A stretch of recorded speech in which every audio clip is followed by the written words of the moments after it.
Hello, welcome to the Game Scholar podcast. I'm Rob Farr, the co-host, along with Leonard, the Game Scholar, Herman, the father of video game history. This is episode 5, an episode that we didn't think that we would be recording. We actually have not released episode 3 and 4 yet because this was something that happened in the world of video games and has touched us personally. We just, as of recording, maybe like within the last hour or two, received word from Curt Vendel's writing partner that Curt passed away. Curt was the curator of the Atari Museum, which was an online museum full of various Atari stuff. And Curt has been, Curt's contributions to Atari stuff is really hard to quantify. I think I'm saying that properly. So this episode is going to be about talking about Curt, telling a little bit about him and some of our experiences with him. Now, there are other video game podcasts that are, like that are kind of ghoulish, that like to take advantage of death to drive up numbers and things like that, sometimes totally unrelated to video games, which I think is a disgusting, ghoulish practice. But we're doing this podcast because, again, we have a personal connection with Curt, and we both respect his work, or at least I do. I think Leonard does. Of course. I mean, Curt and I go back over 20 years, and yes. He was a friend. He was a good friend. And I was on the phone with you when I got the word that Marty Goldberg posted that he passed away yesterday, and you heard me. I was in shock when I read that. Yeah, I mean, again, as I said, 4 days ago, Curt responded on one of my posts on Facebook, and I said to him, we got to get together when this pandemic's over. And he gave me a little heart, and that was it. I never saw this coming. I mean, he's had heart problems for at least 10 years, bad heart problems. Yeah, that's something worth pointing out, in that we don't know cause of death. Everyone right now is thinking about that, it has something to do with his heart, which is probably the case. But again, we're not doctors. We don't know anything other than that, that he died, and it's awful. And before, if I forget to say it, my condolences to his family and to his wife Michelle and his daughter Madison. Our hearts go out to him. To them. Yeah. Mostly this episode is going to be you talking about Curt, but I just want to get this in really fast. I've met Curt before. I spent a day at his house years ago now with my shooting partner, shooting his collection, interviewing him for a movie that I think is going to come out at some point. So, I mean, that makes the movie, at least in my eyes, even that much more valuable now that we have, footage of Curt. That's all that's going to be left of him. And I understand that he had those, he was part of those Atari age digital press wars and stuff like that. But I thought he was great. And not obviously knowledgeable and passionate about Atari. And, I wasn't his friend like Lenny was, but, I respected him. I really didn't have a bad thing to say. No, so again, condolences to family and friends, and Lenny, take it. Like, talk about some of the stuff, or talk about whatever. Talk about, how are you feeling? I'm feeling sick. I mean, it's hard. I mean, unlike when Ralph Baer died or when Ted Dabney died, I mean, those are elderly people. What's going to happen. And like when Ted died, he was happy at the time. He had a good life.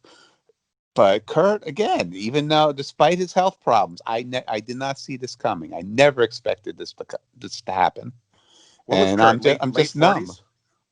Late 40s, early 50s. Yeah, I'm not sure. I mean, I probably have it somewhere. I don't know offhand.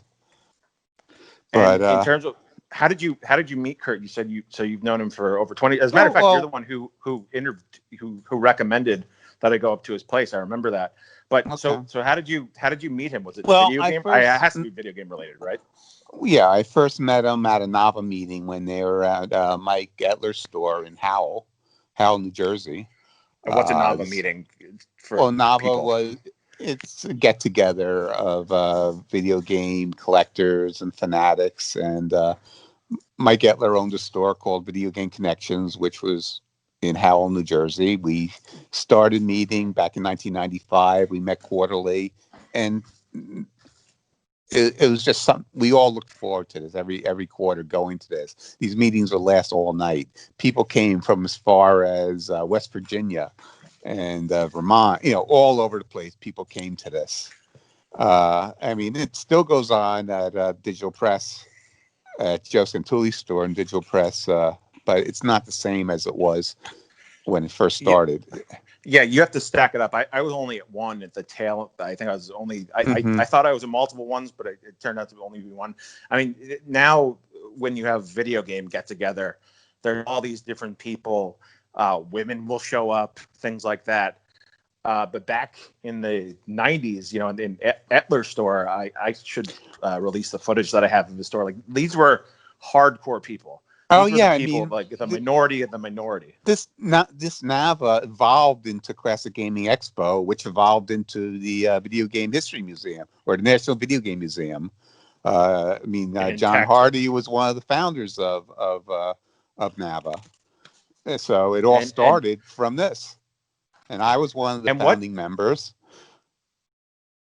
In terms of, so I didn't realize that Curt had met you and probably others at Etler's NAVA meetings, and NAVA stands for North Atlantic Video Game Aficionados. Right. Curt wasn't a regular. Curt only went to maybe one or two meetings that I remember. Did you get in upstate New York? Well, he lived in Staten Island at the time. Okay. Then he moved to upstate New York. And was he? Go ahead. I was gonna. So I don't know in terms of like the chronology of the Atari Museum, which is more of an online thing than anything else. So was he inspired, to create the Atari Museum because of the NAVA meetings, or was this something that he was already like thinking about doing, or? Well, I don't know when Atari Museum actually started, but Curt was a dumpster diver in the 80s when Atari was shutting down. And that's where he got a lot of his stuff. And you're talking about dumpster diving, though, and the story off the top of my head that I kind of vaguely remember, and this is a long time ago, as embarrassing as that is, that he was dumpster diving, but he's in Staten Island, and he's going out to California. Yeah. To dumpster dive. Yeah. That like this is not like going to your local mall and finding an in-store display or something. Like he would hear about stuff like, oh, they're moving offices or something, and they knew that they were going to toss a bunch of things. Mm-hmm. And Curt told me that he acquired so much stuff from Atari that, like design books and all this other stuff. Oh, tapes, real tapes, computer tapes and stuff. Yeah. That he and a lot of that stuff is on. I have footage of. When Atari would change hands, the IP holder would come to him to ask, like, "Do we own this, or do you have the paperwork?" That's what he told me anyway. So who knows? But he told me that Atari would actually consult with him, and then he actually worked with Atari. He was the flashback consoles. Yeah, he was an engineer. He designed the Flashback 2, which. You can actually, if you know how to do soldering and stuff, you can add a cartridge port to it. So he did the Flashback 2, and he also worked on a handheld that never got released. Yeah, I actually got to mess around with that. And the handheld, the idea was it's basically, I mean, there are probably a million handhelds like this that you could buy at like knockoff China websites now. But the idea was to basically treat the handheld like an iPod. And so you'd plug it into your computer or whatever, however you connect it, and that's how you would get games onto the handheld. Oh, and so okay. you'd be able. That's how I never saw it. Them. So okay, so it didn't use cartridges then. I don't believe it did. I believe it. The whole model was you pay for the hardware and then you pay a couple bucks for the ROMs to download, something like that. And if anyone's listening and I'm getting it wrong, I'm going off of an interview I did many years ago, so I don't remember. But it was something to that effect. But anyway, so Curt wound up going to one or two of these NAVA meetings. We weren't friends there. I don't even know if we talked there. But when Phoenix 3 came out, he called me. He was living in Staten Island at the time, and that was about 20 years ago. well, yeah, June 2001. And so he drove over. I remember we had lunch at Fuddruckers. He had an idea he wanted to do with me. He bought the first 2 copies of Phoenix 3, and then we've been friends ever since. Yeah, and you guys had, and we are actually working on something that involves Curt, that involves a project that you did and how it fizzled. Yeah. And which is a very interesting story by itself. And losing Curt, it's sort of an added wrinkle. Well, I always now hope to the that story. I always hope that this project, even though it was sabotaged, we would still do it one day. And now that's not going to happen. Yeah. And the guy who sabotaged, by the way, if he's listening, you're a complete scumbag. No. He is.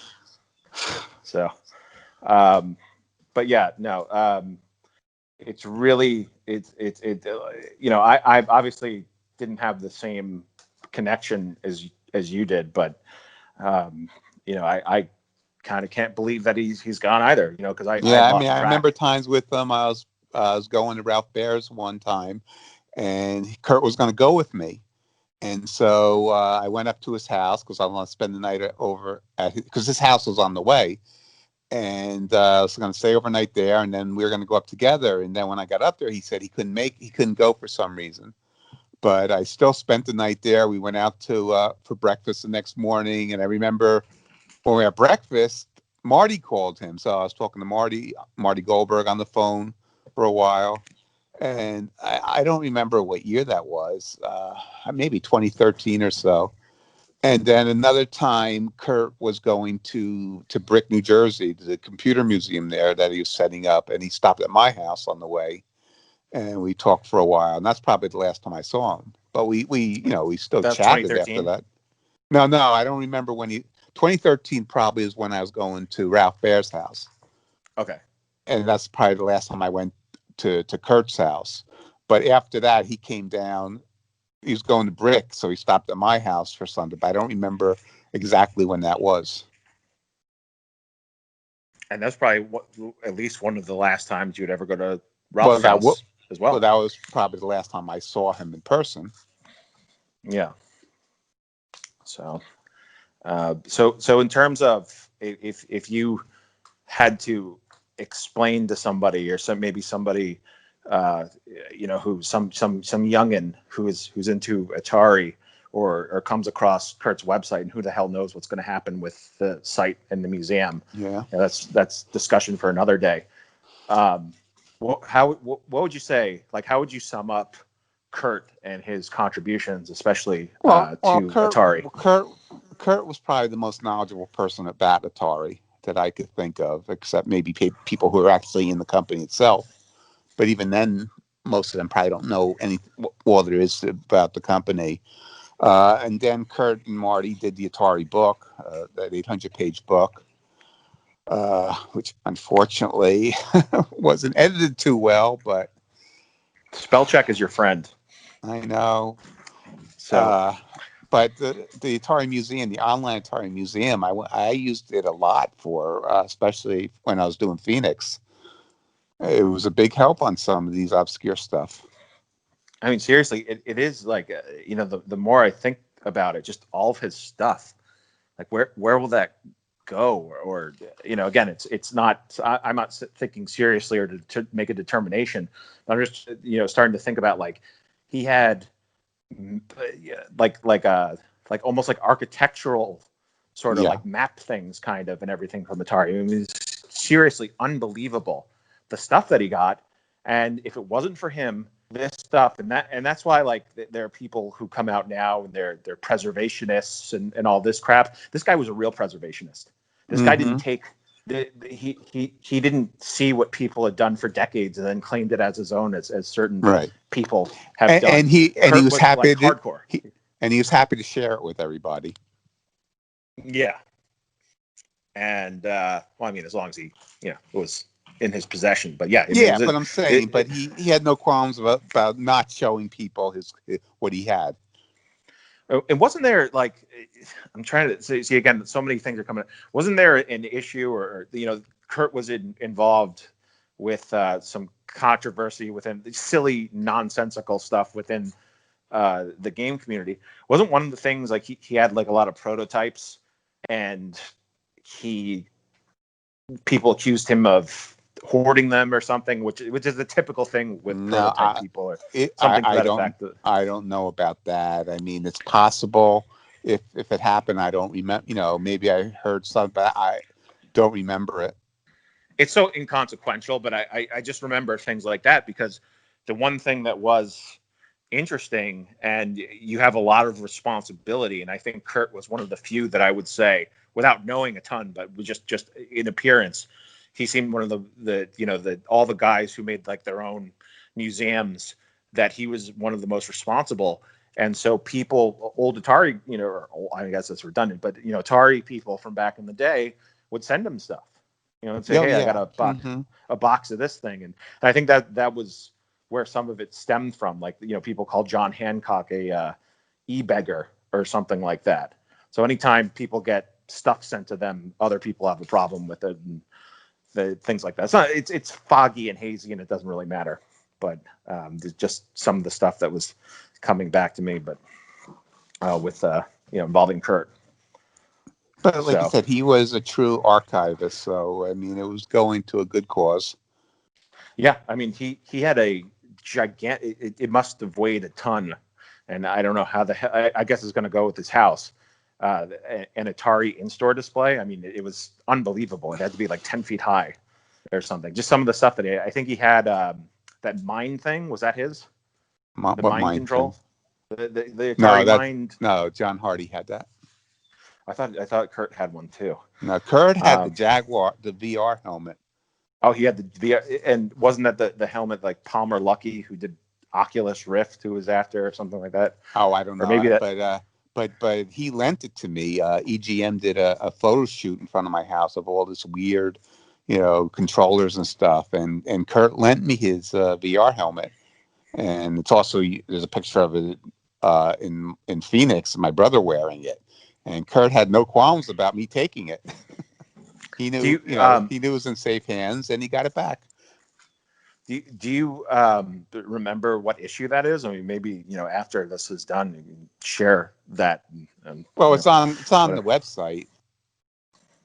Oh, thegamescholar.com. I forgot about that. Yeah, it's on there. I don't know offhand what the name of the article, but it's one of the EGM articles. We'll figure it out, and we'll include it with this episode.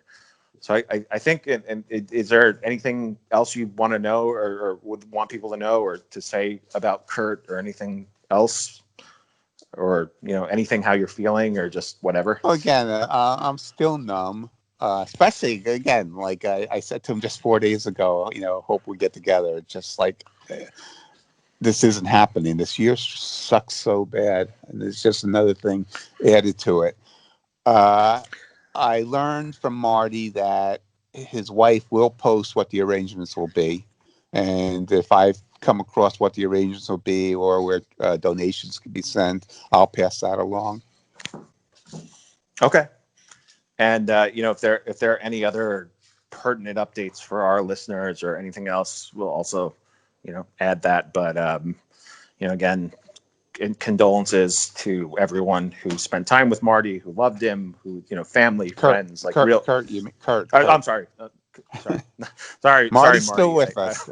Not wishful thinking or anything. That was just a slip up. Yeah, but if we hear anything more about Curt, or what's going to happen with this stuff, I mean, really, it would be amazing if one of the museums could maybe do like a temporary exhibit showing off some of this stuff or something. I mean, it really is amazing, and I do feel privileged to have seen this all in person. No, exactly. This collection, can't be ignored. Yeah, truly. I mean, it's excellent. It's important, for sure. Mm-hmm. He has things that no one else has. He rescued things that would be totally lost to history, that that if it wasn't for Curt and other people, but we're talking about Curt here. Wasn't for Curt, we would have lost that knowledge. We'd have lost that history. And he will always have a place, in terms of those contributions. I mean, you can't forget about Curt when it comes to Atari. When you're talking about preservation and history and stuff, he's at least a footnote. You're not going to dedicate pages to him like Nolan Bushnell or Ted Dabney or something, but he's important. He's part of the story. Yeah, of course. So, well, rest in peace, Curt. I'm really sorry about this. Yeah, really sucks. And it's just it's like you said, it's 2020 has been a sucky year, but 2019 was kind of a sucky year too. It's just it's just this one seems even more amplified, if that was somehow possible. This one just gets worse and worse and worse. I mean, yeah, and there have been other people in the game community who've died recently. Then we don't have to do a podcast about every one of them. But Curt, again, was in terms of being or being relevant sort of to what we're trying to do and everything else. Curt was, Curt deserves, to be, I don't know, I was going to say honored, but whatever. Curt deserves. He deserves to be memorialized, tribute paid, and everything else. Mm-hmm. And again, condolences for the 50 millionth time to Curt's family and friends. Yep. So okay. All right. You're listening to the Game Scholar Podcast.